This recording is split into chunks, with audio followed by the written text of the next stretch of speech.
Hi everyone, if you're an existing subscriber, hello, welcome back. And if you're new to my channel, hello, welcome, and why not hit subscribe now?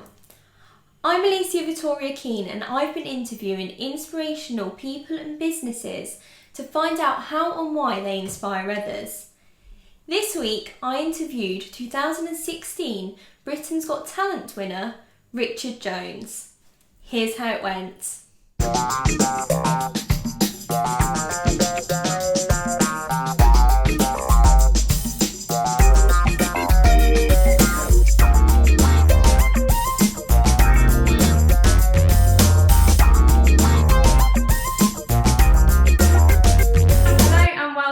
To begin with, if you could just introduce who are you and what do you do? Hello, I'm Richard Jones and I'm a soldier in the British Army. So I'm a Lance Corporal of Horse in the Household Cavalry, which is equivalent to a corporal in most regiments in the Army. But in the Household Cavalry, we do our rank structures a little bit different, which confuses a lot of people. So I've been doing that for now 10 years and I'm also a magician. I do a lot of TV stuff around the world, probably most well known for winning Britain's Got Talent in 2016. And since then, I'm very lucky. I now get to perform magic all around the country. I do a tour show every year, and I also still get involved with my army career. And yeah, that's pretty much sums up my life. Okay, so how does it work then with you working both as a magician, doing a lot of stuff on telly, and the army? Both of them are quite high, like in terms of timing and... Well, I'm very, very lucky that when I started doing magic in my army career, so I started learning magic properly probably around about 6 or 7 years ago. And the way I learned magic was I started just performing for my friends that I worked with every time we traveled abroad. So in my army career, we've traveled all over the world and we're very often away from home. So I started learning little tricks to entertain my friends while we were away. And those shows gradually got bigger and bigger. And eventually I was doing magic for big groups of army guys at big function events. And then obviously I started doing TV and the army was so supportive and they loved what I was doing so much that they started giving me time to go out and audition for TV shows and perform on stages and as a representative of the army. So very often if you see me on TV or you see me in a live show somewhere, very often I'm wearing uniform, and that's because I'm there as a representative of the British Army as well as being a magician. I'm very lucky that they give me time to do that. This year weirdly this year I took a bit extra time off so I could do a huge UK tour. It turned out that this year was the year that also the world almost came to an end, 2020. So I haven't actually been doing that live tour because we've had to postpone it to 2021. But I've still now got a lot of time to do online shows. I've started doing virtual shows over the internet, which is a new experience for all of us, but it's going very well. And I still like to remind people in every show that I do that although we're doing shows from home and I'm still very much involved in the army and a big supporter. And obviously the month that we're recording this is November, so I'm very heavily involved in the Poppy Appeal and all things military related. It's great that the army do allow you to do that, like allow you to do other stuff outside of work as such. I think that's fantastic that how supportive they actually are. They are very supportive. People don't really realise just how much they do support their troops. And you may well have seen in the past, we have many Olympians who represent Great Britain who are also serving soldiers. And we have a number of rugby players and a number of elite athletes and sportsmen and women who are full-time in the army, but the army allow them to go and represent their country at these big events. For people watching this, would you recommend joining the army or joining the military?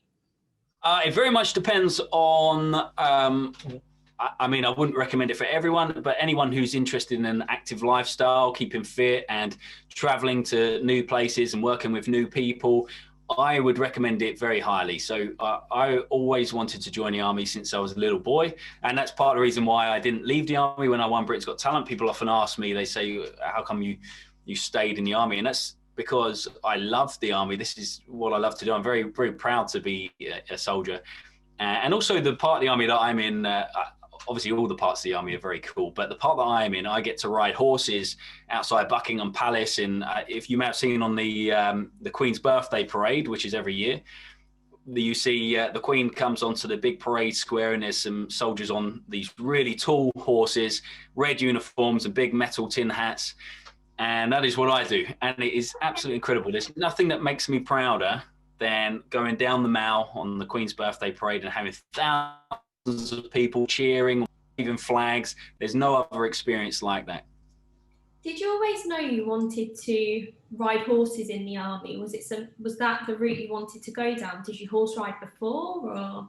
Absolutely not. I always loved horses. I'm a big animal person. I love all animals, but I never ever wanted to learn to ride a horse. My brother did it for a while, but I was never interested at all. But when I first joined the army, I was based with a band of the Parachute Regiment in Colchester. And a few years after being posted there, the army needed some extra bandsmen to join the Household Cavalry and be mounted dutymen, because they needed more numbers. So they kind of asked, but in a way that I couldn't really say no, for me to transfer into the Household Cavalry. And although I didn't choose it, I now say it's the best decision that I never made, because I kind of got pushed into it, but it was the most incredible thing. Is that when you join the Household Cavalry, you have 6 months learning how to ride a horse, which is absolutely exhausting. You're up at about 4 or 5 o'clock every morning, and you're polishing uniform, and you're on parade, and you're looking after horses all day, and then you don't finish until 1, sometimes 2 in the morning for 6 months straight. 1 day off every 2 weeks, I think we had. And it's mentally draining and exhausting. But at the end of it, you realize just how much you loved that whole experience, because you're there with a team. I was there with about 15 other riders, all learning at the same time. And some of my best memories of the army are in the hardest times during that period, when we're all exhausted, drained, and points wanting to give up. But that's where the memories come from. That's where the humor, and you remember some incredible times. And yeah, I don't regret it at all. It's one of the proudest things I do is sit on top of a horse in front of the public. That's great. And 6 months isn't a long time to learn to ride a horse either, especially if you've never rode before. That is good going. Yeah. Considering, at the end of it, you have to go out in public, which is, for any horse riders, I assume you probably agree, is sometimes a bit worrying, because obviously the cheering crowds and potential crisp packets flying around can easily spook a horse. So you have to be at the top of your game when you get out on the streets of London on top of the horses. But the good thing is, the way the army teach you how to ride horses is they wipe out your fear straight away. So I remember, I believe it's the first day that we'd ever got on top of the horses. We all got put into the indoor school. They put us all on top of the horses. We're all panicking because none of us really know how to ride a horse. And then the instructors don't say anything. They just sit there and watch as you try and figure it out yourselves. And within the first few weeks, we'd all fallen off 3 or 4 times. But because we'd done that and then got straight back up, it kind of eliminated that fear. So you're no longer worried about, what if I fall? What if the horse jumps up? Because you've already tackled that right at the beginning. So you progress in confidence very, very quickly. Do you think that's like the main thing, that if you fall off, and even in like general life, if you have a fall, as long as you get back up straight away, there and then, do you think that's what helps? In terms of eliminating fear and eliminating procrastination, I absolutely think so. So very often it's something in anything in life. In fact, if it's not going our way, if we're quick to react to that problem, we're much more likely to get back to where we were or push on to bigger things. I think if we focus on the failure and what went wrong too often and too long, there is a chance that you wouldn't then progress in anything. And that's the same thing with horse riding. If you fall off and you don't get straight back on just after you've fallen off, that fear then accumulates in your mind, and you start thinking, oh, what if I get thrown off again? What if this, what if that? And I think tackling problems head on is a very powerful thing to do. I'm a horse rider myself, so getting back on, I am 100% with you on that one. Even if you like hurt or whatever, get back on, and no, completely. It's terrifying at the time, but it's absolutely worth it. Makes it 100% easier the next time. So as well as that, as a part of your army career, you're also a trained musician. Mm-hmm. Do you think that helped with your performance on Britain's Got Talent? 100%. So in my music career, I've performed on big stages and in very high pressure situations. I've performed for the Queen many times before I even started learning magic. So the confidence level as a musician, without a doubt, contributed to being able to perform magic. So I've been in the bands, the army bands, for my career, and in fact, we play music on top of the horses as well, which is also an extremely terrifying experience the first time you do it. But that is without doubt has had a big impact on my performing career as a magician, because I wouldn't ever have the confidence to stand up in front of a crowd without being a musician first, and the experiences I've had there. So what instruments do you actually play? Is it a variety of things, or? So I'm a pianist and a trombonist. I've got a trombone in the background there. Okay. So something that's interesting is playing the trombone on a horse is even more bonkers than any other instrument, because obviously you've got the slide, which is going past the horse's face every now and again. Obviously we're well away from their face, but in a horse's mind, when they see things going around close to them, they quite often they get a bit panicky if they don't know what it is. So we have the best trained horses tend to go to the trombonist in the rank. So that they've been on the parades before and they know what that slide is that's going past their head, in case they think it's a whip or anything crazy. So yeah, I'm a pianist and a trombonist and a magician. So an unusual combination. It's a very unusual combination. How do you find going from one thing to another? Is it quite easy, or? In terms of performing, I find there's an interesting link between music and magic, and also many other things in life. And what I mean by that is, as a musician, you have to spend a lot of time rehearsing, a lot of time learning. At points when you want to give up because you're no good, you spend a lot of your time when you're first learning an instrument stressed out and wanting to give up and hating it because you can't perform the way you want to and the way your idols perform. But you have to keep pushing through those hurdles constantly until you get better and better and better, and then you are ready as a performer. Exactly the same thing is the case with magic. Is once you've got the basics of magic mastered, you can pretty much put together any magic trick you want. You can create new magic, you can do big stage illusions, small scale things. You can do anything with the basic concepts that you need to master first. But to master those first concepts takes quite some time, getting your sleight of hand together, learning how to influence people's suggestion, and there's a lot that goes into it. But once you push past those boundaries and you get better and better, then once you're able to perform for the public, whether it's music, magic, or anything else, you're then much more prepared and you love it. I love what I do now. I'm very, very lucky. No, definitely. I just want to zoom in on what you said there about once you've got the basis of magic, then you can pretty much create anything. Now, obviously, Britain's Got Talent, you see loads and loads and loads of magicians, but they're all slightly different. What do you think, first of all, makes a good magician? Interesting question. I think anyone can master the sleight of hand and the techniques of a magician, but I think what makes someone stand out is what makes them unique and different from everyone else. And it's interesting you say that most magicians on BGT are very different.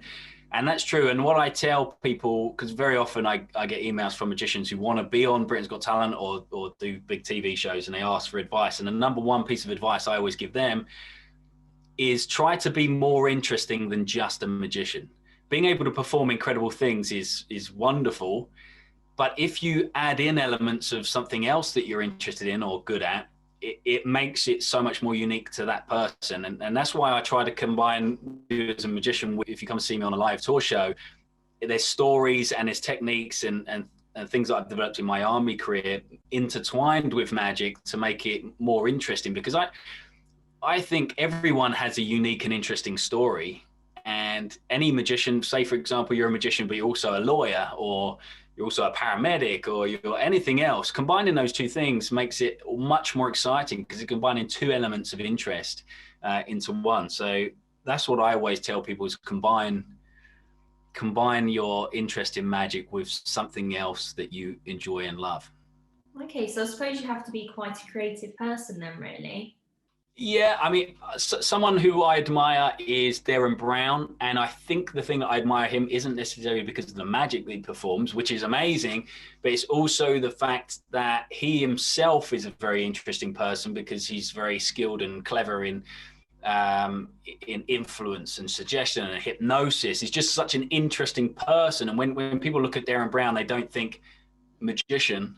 They look at Darren Brown and think, what a fantastic and interesting person that he is. You think that before you think of the fact that he's a magician, if that makes sense. No, that makes complete sense. That's why I got his poster on the wall as well, because he's one of my inspirations. Yeah. Okay, so would you say you look at other magicians and see what you can kind of drag into your act as well? To an extent, most magicians, in all honesty, we all perform very similar magic tricks are the bare basics or bare elements of the magic. We all perform the key elements that I said before are all very similar in every magic trick, but it's how that trick is then portrayed. Someone who may potentially be like a Victorian style magician where they're in a Victorian outfit and they're doing traditional magic. That same piece of magic that person might perform in one moment could be done by someone who wears a baseball cap and is very modern and like Dynamo, for example, might perform the same trick, and it might be an identical trick even, but it would seem very different to the viewer. And sometimes you might watch it side to side and barely notice the similarities, even though it's the same trick, but it's been performed in such a different way that it makes it seem very different. And actually that's the beauty of magic, is the art really is in the performance and the portrayal of what's going on as opposed to the method. And an interesting thing is, as magicians, we spend hours and hours and months, sometimes years, perfecting some sort of move in the hope that no one ever sees that move. It's the only profession where you spend a long time developing something that's so impressive that you hope that no one ever sees that impressive thing, that move, for example, that you've just spent all those years mastering, if that makes sense. It's a bizarre concept. It is a very bizarre concept, but again, that's what makes a good magician. Is there anything you're working on then at the moment? Obviously, I'm always working on new things. So obviously my tour show this year has been postponed twice, and it's now in 2021. But a lot of the people who come to see my shows, they come to my show every year, and I'm now going to put together a completely fresh show for 2021. And I've got a lot of time, luckily, to put it together, because we're at this point in time, I don't know when you're watching this, but at this point in time, we're just about to go into lockdown 2, just coming up to Christmas. So I'm going to be stuck indoors. I'll be doing a lot of Zoom shows, but I'm also putting together a lot of new stage magic tricks for next year. Very exciting stuff. So for the new stage shows as such, in terms of online, how does someone go about attending one of them? Do they just book online, or? Yeah, so all the dates are on my website. So my website is richardjonesmagic.co.uk. So all the dates are on there for when I'm doing the shows. Also, the dates on there for the live show next year are already up. So yeah, have a look at those. Check them out. I've got a little video clip of what to expect on there. Yeah, so that's where you can find out. I hope you come join in. It'll be good. Yeah, so obviously you've got your show online. How does that differ to actually having a crowd? Do you find it difficult, or? It's very different, but not necessarily for a bad reason. When I first started thinking about doing an online show, I was very hesitant to do it, and I wasn't very sure if it was going to be perceived very well, because magic at its best form is seen directly, right up close, in front of your eyes. But luckily I've proved myself wrong, and actually the Zoom shows work very, very well. So I try to limit the shows to no more than 15 people in the show at any one time, and we can all see each other and we can all chat to each other. And the thing that's nice is I make sure every single person in the show is involved, just as if we were doing something close up. And I do the magic to the screen, and I read their minds through the screen, and we chat individually to each person in the show. And actually, it feels no different from being sat in the room with 15 people and performing the magic just to them. And I think that the reason it feels okay and it feels lovely is because we're all in the same position. We're all kind of stuck at home, and we're all just wanting some entertainment. I think now entertainment is probably more valuable and more important than any other time in our lifetime, because so many people are sat at home worrying about the state of the world and whether we've got our jobs and whether the jobs are getting cut and whether we're getting put into another lockdown and whether Christmas is even going to be acceptable and we can't go and see our friends and family. And something that's nice is going online and seeing your family members who are in different households all enjoying the same show together on a Zoom show. It's really, really nice. So where do you see your act going? Where do you see your magic going in the next, I don't know, 5 to 10 years, say? I've got some big plans, but in all honesty, I like the level that I'm at. I do quite a lot of TV every year, and I do a touring show every year all over the UK, and I'm very lucky I get booked to go and perform in some of the most amazing places around the world, like Saudi Arabia, Qatar, and America, and Switzerland, and all over the place. Very, very lucky. So ideally, I just want to carry on doing what I'm doing because I absolutely love it. I love the level of what I'm doing. Yeah, I don't feel like I need to do anything else. I want to keep going the same way I am. Obviously, this year's been pretty much a write-off for live performances, but I expect next year, once the pandemic's over, we'll be back to normal, and life. I think in 2 years' time, we'll be looking back in 2020 and thinking, wow, I can't believe we all made it through that, and we'll all be smiling. It's a crazy time, but yeah, if you keep going, we will get through this together. No. We'll get through it. It's fine. I'm sure we will all get through it, and like you say, in a couple of years' time, we'll all be looking back and go, can't believe that all happened. So absolutely. And just for anyone who's watching who may at this moment in time feel like the world has come to an end, maybe you've lost your job, maybe you've lost a lot of money, maybe you're struggling to pay your rent or anything like that. Just remember, you will get through it. It's going to be tough for however long it's going to be tough, but we will get through it at the end of it. And you'll look back and think, wow, I can't believe I got through that. And if you're ever worried or stressed, make sure you reach out to your friends and family and chat to them. And just because I think it's important that no one struggles in silence at the minute, because everyone's struggling. There's no shame in admitting that you're struggling and asking for help. I think it's very important, more important now than ever in our lifetime, that we reach out if we're struggling and ask for help. I think that's a really important bit of advice. And I know just seeing stuff on social media, so even social media seems to be bringing people together in that side of things. So yeah, definitely, if people are watching this, make sure you reach out to your friends, your family, and we will all get through this. Just quickly, I was just going to say that also be careful with social media, in the fact that social media is a very strange platform where we all want to portray our best. Mm-hmm. We would never, but don't be put down or put off or feel worse about yourself if you're constantly going through social media and seeing everyone living the perfect life. Just remember that everyone has problems, everyone struggles, everyone has a bad day, and even the people you most admire, although every time you go onto social media, they seem to be getting a suntan in Barbados, having literally the time of their life, counting their cash on screen. It's all nonsense. We're all in this together. We're all struggling. We all go through bad days, good days. Just remember, don't feel worse about yourself if you're having a tough time and everyone else is having a great time, because everyone's has bad days. Just don't.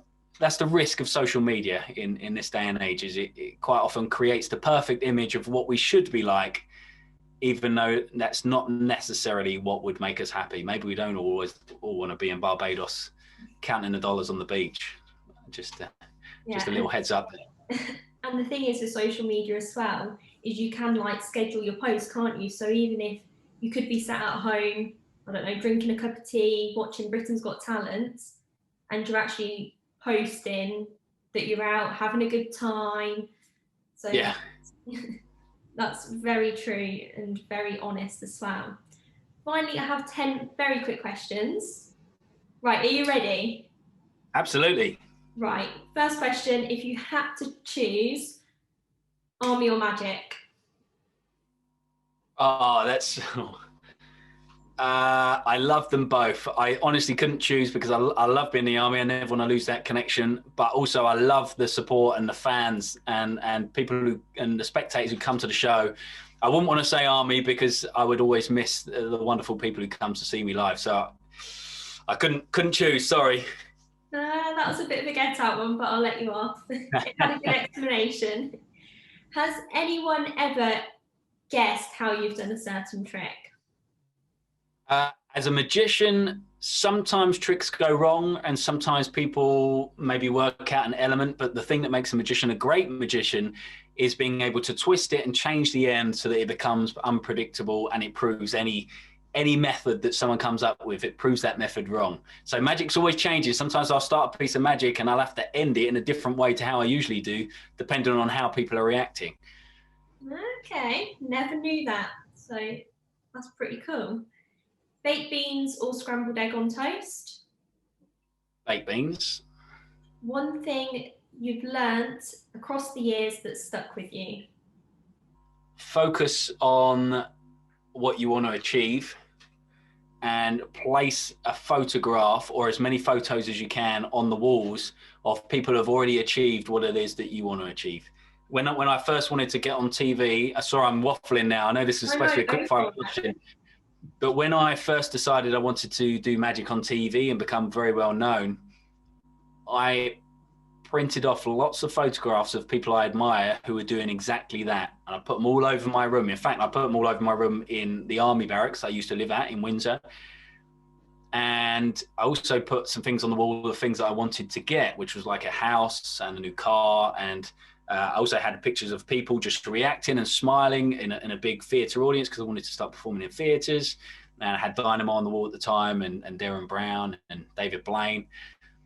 And I think the key to that and the reason I did that and why it worked is because every morning when I woke up and every time I went back to my room, I would see those images and it would remind me what I want to be doing. So it would remind me. I never had any time when I was sat bored wondering what to do and then thought, oh, I'll just stick the PlayStation on or anything like that, because every time I felt like I had time to do something else, I would be reminded by these images that if I wanted to get there, I would need to somehow progress direction and do all the time. I started applying for loads and loads of TV shows. And what was interesting, before Britain's Got Talent, I was actually on The Chase with Bradley Walsh, and I did some magic for him on there, which was great. A few months later, I then got onto another show called Pick Me, which was a fancy dress show, but I got on there and I performed another magic trick on there for Stephen Mulhern. And then a few months after that, I then auditioned for Britain's Got Talent, and I went on there, and then I did very well on there. And it was all because every time I got home back to my room on the barracks, I'd be reminded, okay, I want to get to these places. This is what I want to do. What's the next step? How can I get there? And one other thing that was very important is music. The music that you listen to determines your life. If you wake up and you listen to sad music, slow, sad music, although it might be the most beautiful music that you absolutely adore, it's going to set you off in a slow and slightly down day. And I got reminded of how important music was when we first went into lockdown, because lockdown just happened. Everyone was very sad and very down. But then I started making an effort to play really fast, upbeat, lively, happy music. And it really changes your mind around. I listened to it just earlier on, about 2 hours ago. I was listening to the Dan Band, who, if you haven't heard of them, you've got to check them out. Really lively, really funny guys, and it just puts you in a much happier state, and it faster pace, and it allows you to start doing stuff and stop procrastinating and just getting out and doing more and getting goal after goal and target and planning your day. I think the music that you listen to determines your life without a doubt. So listen to happy, fast, positive music, and it will make a change. It's all part of that visualization process, isn't it? Absolutely. Absolutely. Cool. So next question, what are your favourite sweets? Smarties. Before I go on stage at a live event, I always have a tube of Smarties. Oh, Don't know really? why. Yeah. How random, but fair enough. Very random. And also the links to the last thing I said before that is also every time before I go onto stage, I listen to Footloose. So I have my earphones in and listen to Footloose, and it gets me in a really good state before I go up on stage. And also I visualize the audience loving the show before I even get out there. And that makes me feel a lot more relaxed when I first walk out onto stage. Who was your favourite judge on Britain's Got Talent? They're all lovely, but I would say probably Simon. I think he's a really nice guy. And back in the day, people used to think he was the nasty judge, but actually he's a really sweet guy. He does a lot for a lot of people. One tip for any magicians out there? The more you perform, the better you get. Same with everything in life. The more you do something, the better you get. And the only way to get confidence as a magician is to get out and perform for as many people as possible. I remember when I first started out in magic, going out into London with a friend of mine, and we would just spend all day just going around and introducing ourselves to strangers and performing magic tricks for them. And once you've got over that hurdle and you're comfortable meeting strangers and performing for them, you can pretty much do anything. And the thing that helps the most is every now and again when you get a difficult spectator. You might get someone who hates magic and might try and catch you out, might be a bit difficult, maybe might even say something horrible. But once you've entertained that person and you've learned from that experience and you've learned how to deal with that fear of someone being a bit difficult, you then have nothing to worry about, and there's no reason why you can't entertain anyone wherever you go. Chicken or beef? Chicken. Who's your biggest inspiration? Derren Brown will be one. In fact, this show here, this Svengali show poster, that is a poster from a time that I went to see him many, many years ago in the West End. And he actually got me up on stage as a volunteer. This was before I was a magician. He didn't know I was a magician. I was very early on in the stages of doing magic at the time. He got me up on stage and performed some magic trick on stage with me. And that was when I realized I wanted to be on stage and do big shows, because I saw in the audience, I think it was about 3,000 people.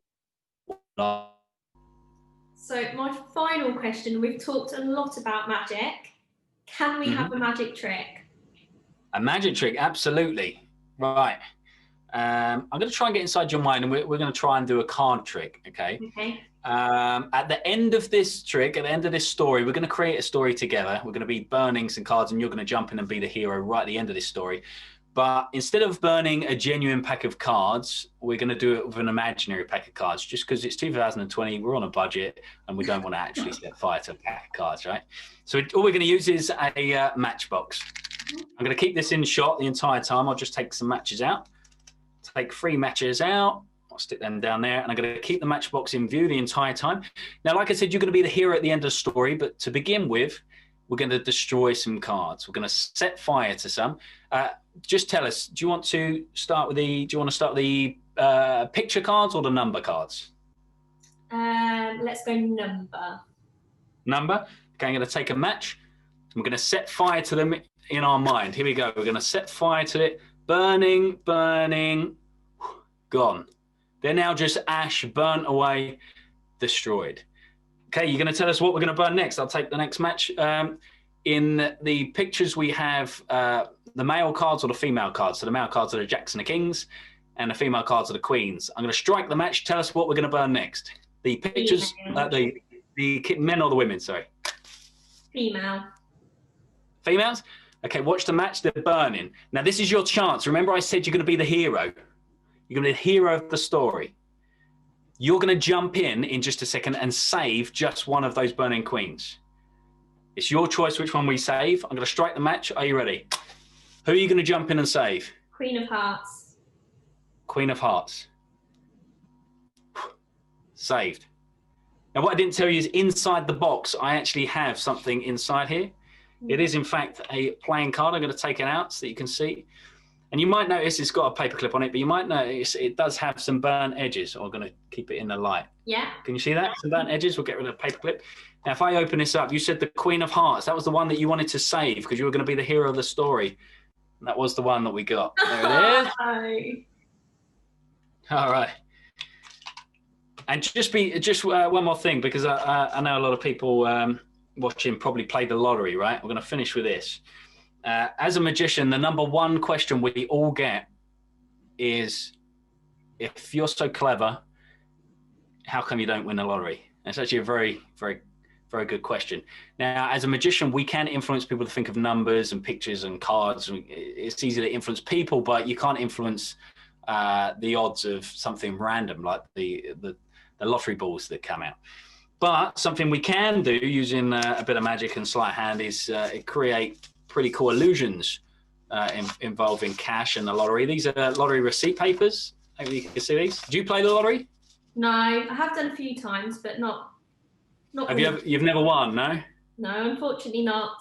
Me neither. But as a magician, I've got 5 receipt papers here. As a magician, although I don't win the lottery, we can create pretty cool illusions with the lottery and give the receipt papers a little spin like that, and it turns into real cash. See that? I have no words. There we go. And that is for you. I'll just pass that through. If you can reach it, you can keep it. Thanks. Okay, awesome. I'm speechless, completely speechless. That was fantastic. Awesome. Thank you very much. Thanks for having me on. It was really great to hear about how Richard prepares to go on stage. He makes sure that he visualises things, and also he has his chocolate before he goes on stage and listens to good music, because if you listen to good music, then it will put you into a different mindset instead of listening to music that's quite sad, which will potentially make you feel sad. So visualise, stay positive, and listen to positive music that's going to keep you positive. Now you can follow Richard at the links here. If you have someone that inspires you, comment below. I'm always so interested to find out who others find inspirational. Likewise, if you have an inspirational story to tell, comment below, drop me a message on social media, or even drop me an email.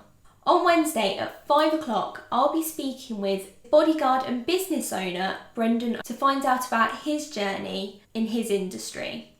If you've enjoyed this video, give it a thumbs up, comment below, let me know what you think, and don't forget to hit subscribe. See you all on Wednesday. See you later.